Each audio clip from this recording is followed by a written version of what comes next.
is on the hook. Guys, welcome back to another installment of Run It Back. This week we're looking at this month. I don't know. Ant-Man and the Wasp. We're right in the middle of. We're in our countdown. We're approaching Ant-Man and the Wasp: Quantumania. Yes, we'll be seeing it with about 40 of our closest friends and family. Yes, tomorrow actually, with the best popcorn in the world. Tomorrow. I love your popcorn art. Absolutely. Those popcorn. Guys, give me some of your thoughts about Ant-Man and the Wasp. What did you think? What's your give me your hot takes? Hot takes. Oh, Shane, you always have the hottest hot takes. Only. Do I? Make sure they're off the hook. Evangeline Lilly. Oh, brother. Okay. Was absolutely amazing. I don't know where this is. I don't know where this is going. I do. You know what I love? You know what I love the most about Ant-Man and the Wasp? They really took the effects of perspective like to a whole new level. Like you know, when they're kind of doing this 007 type thing, and Scott's in the school and he's trying to grab the extra suit and he grows big accidentally and he goes small, and like they really took that to another level that we kind of got a glimpse of in the first Ant-Man movie, but they really just ramped it up more than ever. I really thought that the effects of the first movie were spectacular, and it was even more spectacular in 2. And the Ghost character also was it was so amazing. Like See, I don't know if I agree. Oh no! Oh, Paul, you broke my heart. Anyway, sorry. Oh well, Paul's right. Oh, it was that easy. Paul convinced me that Ghost was no good. No, no. I thought she was a pretty kick butt villain as far as when she was first introduced in this this movie, and you know, I dug Ant-Man and the Wasp as much as the first one. I can honestly say. Who's next? I'm sorry, everybody. I'll definitely say that I would have to, I would say that yes, I enjoyed it just as much as the first one. All right, it's the comedy is there, the heartstrings are there again. You have an older Cassie, and she's just as cute and adorable and loyal to her dad as she was in the first movie, and she's all she's looking out for him, being his lookout, trying as they're playing a little circle. I don't know what you would call it, where he's kind of ducking around the FBI and home while he was on the ankle bracelet. They built arrest. a whole. They make a little maze. And a fort. A little she fort. She became a hero. Yeah, and there's a little. Yeah, she. They're having fun. Trophy. You get the world's best grandma trophy. Yeah. So yeah, they're having fun while he's on like house arrest and whatnot. And then I like the Ghost character. I would have liked her to maybe play a little bit more of a role. I don't know. It depends on that would have been cool. You got to see Lawrence Fishburne. I think he was one of the first.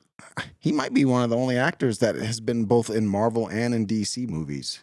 Because Jimon Hansu. Because the guy who plays J. Jonah Jameson, I think he's been J.K. Simmons, I think he's been in both. He's Gordon. Because Lawrence Fishburne played Perry in Man of Steel, and then he's the doctor in this one, and it was a lot of fun. You got to see a lot of hilarity. I loved the car scenes, the chasing in and around San Francisco. The little matchbox. Yeah, that was great. We got to see more of that quantum realm where Janet was imprisoned, and you saw how that came together and what was going on with that. So you got a little more expansion into that, what that means to the greater story. It was really good.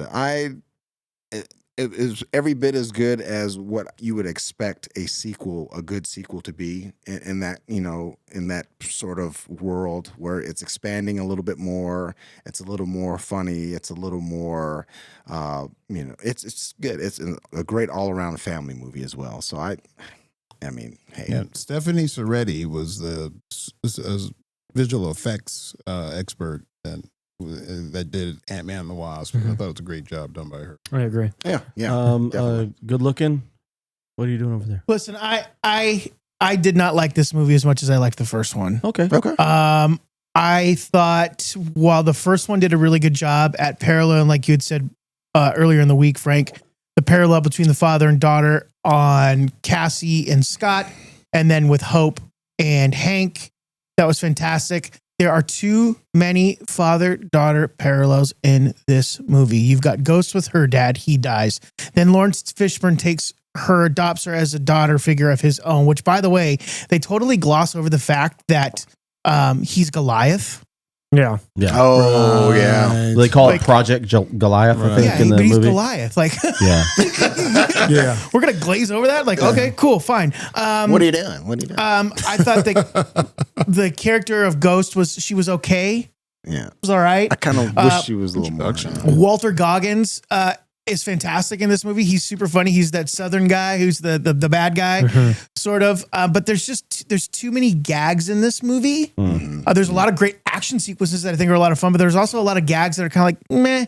And the one flaw that I can't get over is they made Scott Lang look dumb in this movie, as where in the first movie he's adaptable. He understands, he learns, he grows, and he gets better. In this one, not the case. He's just a big old doofus along the ride with Hank and Hope trying to get their mom back.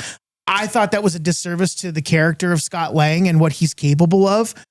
Because at one point, I mean, Michael Douglas delivers the line perfectly when he can't, his flux capacitor or whatever it is not working very well properly, and he ends up being a little kid. He's the size of a little kid. And he hops in the van, and Michael Douglas goes, "Do you want a string cheese and a juice box, buddy?" I thought that was funny. Like, that's a funny line. But overall, I just didn't like the way that Scott Lang was treated in this movie, and I didn't think it was very necessary, seeing as how he is the reason why they were able to win in the first one, and he's also the reason why he's able to win in the second one. So not sure why they decided to dumb him down. Where Ant-Man the first one was, I gave it an 8 out of 10. I give this one a 7.3 out of 10. Ooh, a 0.3. All right, Paul. I'm gonna echo a lot of what Donovan just said. Actually, I love Paul Rudd, and I think he is the strength of this movie. I think he makes it an enjoyable movie. I think the relationship with Hank Pym is still great, and him and Hope is still fantastic. I think the everything involving Ghost is really weak. I think it's not bad. Right. I think I'm not compelled by that character. That's just me. There was nothing about that character that had me very compelled. She seemed very angry for the sake of being angry, and I didn't really, I just didn't identify with her, and that didn't work for me. And it kind of, and that's kind of the crux of the movie. And if you don't identify with that, but it is still a blast. It's a lot of fun. It's funny. The action scenes, like we're all talking about, is great. I completely agree with Shane. All the perspective stuff and the shifts, and it's just really great. We didn't really talk about it when we talked about the first Ant-Man movie, but they've been doing a great job with that, with like the train scene in the first one, in the final fight when they're little.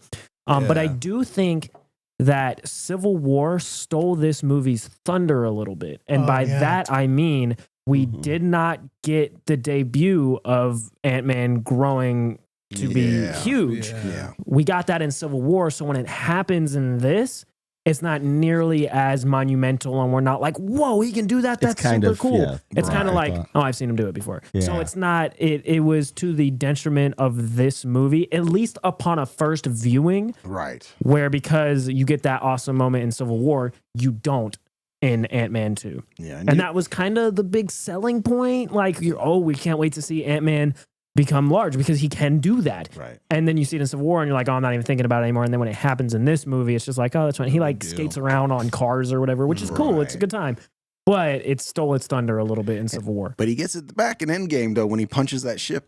Yeah, that's true. That's right. Yeah, I don't think they had him do anything as the like big version of himself that was too interesting to make it stand apart from Civil War. As what you just said, I think that is to see him interact with kind of aliens and stuff like that, and how that goes in Endgame or whatever. But I did like this movie. Yeah. I think it is a fun rewatch. It's an easy rewatch, the kind of thing you put on in the background where you're busy at the house and you turn, funny joke, cool. I agree with Donovan that they don't make Scott seem too intelligent. Whereas in the first one, that's kind of the whole first movie. And honestly, Infinity War, nothing happens without him. We don't save the day without him. Ant-Man, we don't save the day without him in the first Ant-Man. In this one, he's kind of just a dork, and it was to kind of push Hope and those characters and stuff. Yeah, it's to get Janet back and Michelle Pfeiffer. Yeah. Michelle Pfeiffer. I mean, Puff Pfeiffer. she's wonderful.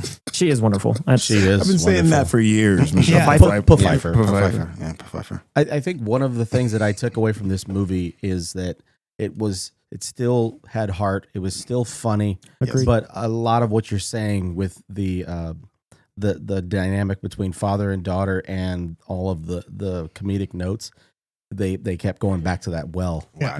kind of over and over again. And if you're comparing the villains as far as like the weight or the impact of a villain, Darren Cross, who's, his mentor is Hank Pym, and he's trying to impress him and blow him away, whatever, with what he's going to do with this technology.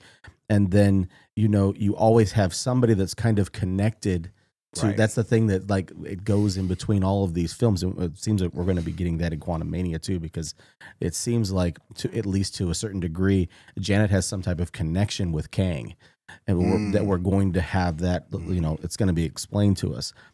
The thing that I have a concern about going into Quantumania versus these other two films is that we're really not going to get much humor. There will be comedy in the movie, I'm sure. Yeah. Because that's... At least in the front part, probably. Yes, and that's in the DNA of what Peyton Reed does when he's putting these things together. There will be humor. But I think for them to establish a character like Kang, who is going to be the villain Yes. for this, like throughout, they've got to establish his power and his impact and what he's going to put. And not undercut it. And Yeah, if you're looking at you're doing like a scale, or you're connecting dots, and you're showing like the overall impact for like a villain, like Darren Cross is like a 6 or a 7, and then Ghost is like a 5, Yeah. and then Kang could be like an 11 out of 10. I mean, you don't know how much of an impact he's going to make, and I think that's going to be the interesting thing to me. I think they get a lot of the humor elements when we get into Quantumania. I think a lot of the humor elements will be in that first act. Yes. And then all of a sudden it's like, oh, Dark, this heavy. is a different feel, to that movie. But I enjoyed this movie. Overall, Donovan, 7.35. Is that what you gave the movie? Yes. Okay. What would you give the movie out of 10? For Out of 10? Ant-Man and the Wasp? That's a tough one, especially if I'm thinking about the first one. But I give them both probably good solid 8s. Okay. They're enjoyable. I feel the exact same way. I would give them probably. I'll give the first one. I really enjoyed the first one. I'll give the first one a 9 and the second one an 8. Okay. That's what I would do. I think I'm kind of right there with Shane for the first one, but for the second one, I'm probably around a 7 if I'm feeling generous. Maybe a little higher. If I'm feeling not a little generous, maybe a little lower. But Depends on if he's eaten or not. right, exactly. Sure. If I've been fed up. But another thing, I think a good delineation, like kind of the contrast between this movie and the first one, is Quan liked that word.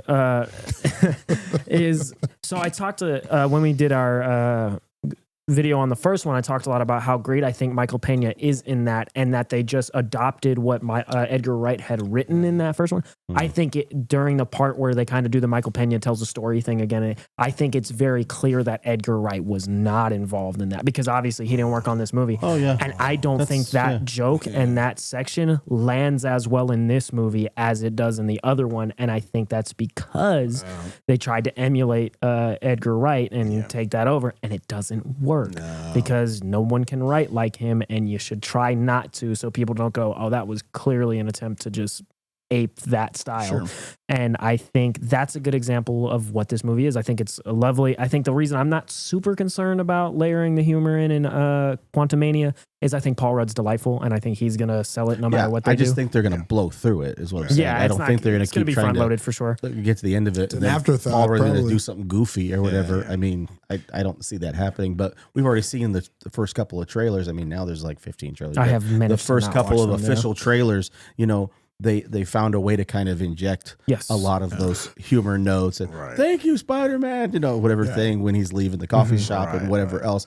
But one of my favorite lines from Ant-Man and the Wasp is when Ghost, she materializes and she's in their office for their security company or whatever. And he's like, Mama Yaga. Like he's telling the story of this phantom, whatever, from his home country, the boogeyman, whatever. I love that. Man. I like those guys. Those characters are really funny. Luis and Dave, T.I.'s Dave. Those guys were great. Yes. They're really funny. So I thought the movie's fun. I mean, same kind of thing. I'd probably give the original Ant-Man an 8. I would give this one probably like a 7.5 or a 7. I enjoyed these movies because I like the characters and I really like the actors that are playing the characters. I'd agree. Yes. I enjoy it. It's good storytelling, and I think that it's going to feel like a drastic shift when we get to Quantumania. I got a feeling. Well, hopefully they just don't make it. It's good to have humor, but hopefully they don't overdo it and make it too much so it's a distraction and it takes away from the impact of the overall. I'm glad much like the Thor movie. Yeah, that's why I'm glad we know these characters now. No matter what you think of the first two movies, like we know every last character that are in these that were in the Ant-Man movies, right? And now we got real feelings for them. Right. So this is going to be, if it does, and it will. When it turns heavy, we're going to have, it's going to be really... Because we care about them. Yeah, because we truly care about them all. I hope that it strikes the same balance the beginning of Infinity War, or Endgame rather, does, where Scott comes back. Right. And he has to go find Cassie or whatever. That scene is it's harrowing and he's sad, but also there's real comedy kind of later in, like when he goes to I don't remember if it's Cassie's house or somebody's house, but it's like a barren wasteland and a kid's riding by on the bike with newspaper. Paul Rudd turns around and goes, "What happened?" Yeah. The kid just keeps going. That's a real that's not an out of place thing to say, but it did give a moment of levity. It was like Paul Rudd's like, "What is going on?" And it's like, I hope they manage to strike that balance. And like when Nebula walks by Scott when he's eating and she's like, "Tony, there's an idiot in your driveway." And it's like, I have faith that they will strike a balance like they did in that with Paul Rudd. And more than even Peyton Reed or the writers or Kevin Feige, Paul Rudd gives me faith that they will be able to strike that balance. And Jonathan Majors, I think he will play off of Paul Rudd's lovability with his kind of despisability as that character. Sure. So I'm excited to see that. And all built off the back of the two movies that we've discussed over the last two Run It Backs. Absolutely. Yeah. When we do our next installment of Run It Back, we'll be getting back into our regular order of things, I believe. Correct. As far as what the next movie is, I don't remember what it is. I can't remember, but we'll have that announced shortly. I think we'll do a Run It Back, and we'll be doing a Run It Back not next week. We'll be doing the live show later this week. Correct. We'll do the live show later this week, and then we'll be having Run It Back. We'll get back into regular order. Maybe we'll tease it out there on our IG. We'll be teasing. But I mean, guys, we're kind of like on what did you call it? Kang Eve, Quantumania Eve. We're right on the verge of seeing Quantumania and seeing Kang officially on the big screen. I'm excited. Yep. The movie's gonna be fun. It's gonna be great. I'm excited, guys. We will talk to you soon. If you haven't done so already, please consider subscribing to our YouTube so you can see some of the best looking guys on YouTube. Subscribe. That's Frank. Like, Feet Finder. Guess which foot it is. Yeah. Frankie Fresh. Is it Frank's? Is it Quan's? Is it Paul's? This is getting You don't crazy. even know what Quan looks like. This is it Donovan's? This is the best because Paul was like, "What is going on?" And now he's contributing to this. So. Whoa, and I'm dead. What happened?